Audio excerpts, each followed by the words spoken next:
Palakkad Ottapalam east Manissery ഗോഡൌണിന് സമീപത്ത് ബസ്സും ഇരുചക്ര വാഹനവും കൂട്ടിയിടിച്ച് ഒരു അപകടമുണ്ടായി. അപകടത്തിൽ പരിക്കേറ്റ യുവതിയെ കണ്ണിയമ്പുറത്തെ ആശുപത്രിയിൽ പ്രവേശിപ്പിച്ചു. അപകടത്തിൻ്റെ CCTV ദൃശ്യങ്ങൾ പ്രേക്ഷകർക്ക് ഇപ്പോൾ കാണാൻ കഴിയും. ആ ദൃശ്യങ്ങളിലേക്ക് നമുക്ക് ആദ്യം ഒന്ന് പോകാം. ഇതാണ് ആ അപകടത്തിൻ്റെ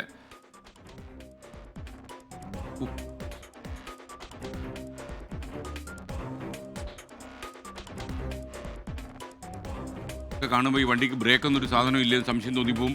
നിഖിൽ പ്രമേഷ് പാലക്കാട് നിന്ന് വെച്ചിരുന്നു. നിഖിൽ, ശരിക്കും ഈ കുട്ടി യുവതി ക്രോസ് ചെയ്യുന്നത് വളരെ അപകടകരമായ രീതിയിൽ തന്നെയാണ്. കാരണം അതേസമയം ഈ വണ്ടി ദൂരെ നിന്ന് വരുമ്പോൾ തന്നെ ഈ ക്രോസ് ചെയ്യുന്ന ആളിനെ കാണാൻ പറ്റും. അപ്പോൾ ബ്രേക്കിലൊന്നും കാല് കൊടുത്തില്ല എന്ന് നമുക്ക് തോന്നിപ്പോകുന്നു. എന്താണ് വിവരം?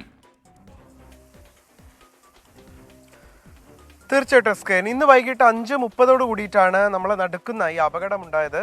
സത്യത്തിൽ ആ ദൃശ്യം കാണുമ്പോൾ ആരും പേടിച്ചു പോകും, അത്ര ഭീതിതമാണ് ആ ദൃശ്യങ്ങൾ. ഈ 5:30 ഈ ഇരുചക്ര വാഹന യാത്രിക ആ റോഡ് മുറിച്ച് ഇപ്പുറത്തേക്ക് കടക്കാൻ ശ്രമിക്കുകയാണ്. അവർ ഒരുപാട് നേരം നിർത്തിയ ശേഷം മറ്റു വാഹനങ്ങളില്ല എന്ന്, ദൂരെയാണ് ഈ ബസ് എന്നുള്ളതാണ് അവരുടെ കാഴ്ചയിൽ കാണാൻ കഴിയുന്നത്. പക്ഷെ ബസ് വളരെ വേഗതയിലായിരുന്നു എന്നുള്ളത് നമ്മൾ കാണണം. അങ്ങനെ അവർ ഈ റോഡ് മുറിച്ച് കടക്കുന്നതിനിടയിലാണ് ഈ റോഡിൻ്റെ ഈ വലതുവശത്തേക്ക് അവർ പരമാവധി വെട്ടിച്ചിട്ടുണ്ട്. ആ ഭാഗത്ത് വെച്ചാണ് ഈ യുവതിയെ ഇടിച്ച് തെറിപ്പിക്കുന്ന സാഹചര്യം ഉണ്ടാകുന്നത്. അവരും സ്കൂട്ടറും അടക്കം തെറിച്ചു വീഴുന്ന ഒരു കാഴ്ചയാണ് നമുക്ക് കാണാൻ കഴിഞ്ഞത്. മനുശ്ശേരിയിൽ വാടകയ്ക്ക് താമസിക്കുന്ന ലക്കിടി മംഗലം സ്വദേശിയായിട്ടുള്ള രജിതയ്ക്കാണ് ഈ അപകടത്തിൽ പരിക്കേറ്റിട്ടുള്ളത്.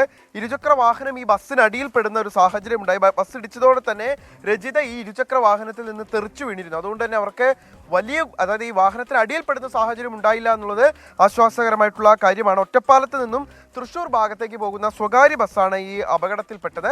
ഈ മേഖലയിൽ സ്വകാര്യ ബസ്സുകൾ യാത്ര ചെയ്യുന്നത് വളരെ വേഗതയിലാണ് എന്നുള്ള പരാതികൾ യാത്രക്കാരുടെ ഭാഗത്ത് നിന്ന് നിരന്തരം ഉയരുന്ന സാഹചര്യങ്ങൾ ഉണ്ടായിരുന്നു. അതുകൊണ്ടാണ് ഒരു പക്ഷേ ഡ്രൈവർക്ക് അല്പം മുൻപ് നിന്ന് ഈ കാഴ്ച, ഈ സ്ത്രീ ഈ റോഡ് മുറിച്ച് കടക്കാൻ ശ്രമിക്കുന്ന കാഴ്ച കാണുമ്പോഴും പെട്ടെന്ന് നിർത്താൻ പറ്റാത്ത, അതുകൊണ്ടാണ് വേഗത അല്പം കൂടുതലായിരുന്നു എന്നുള്ളത് കൊണ്ടാണ്. പെട്ടെന്ന് ചവിട്ടിയാൽ ഒരു പക്ഷേ ബസ്സിന് നിയന്ത്രണം വിട്ടുപോകുന്ന സാഹചര്യം ഉണ്ടാകും.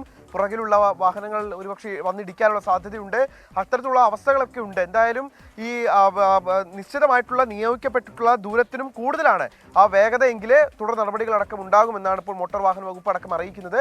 എന്തായാലും ഈ സ്ത്രീയെ ഇപ്പോൾ പരിക്കേറ്റിട്ടുള്ള യുവതിയെ ആശുപത്രിയിൽ പ്രവേശിപ്പിച്ചിട്ടുണ്ട്. അവരുടെ പരിക്ക് ഗുരുതരമല്ല എന്നുള്ളതാണ് ആശ്വാസകരമായിട്ടുള്ള കാര്യം. Thank you Nikhil Pramesh.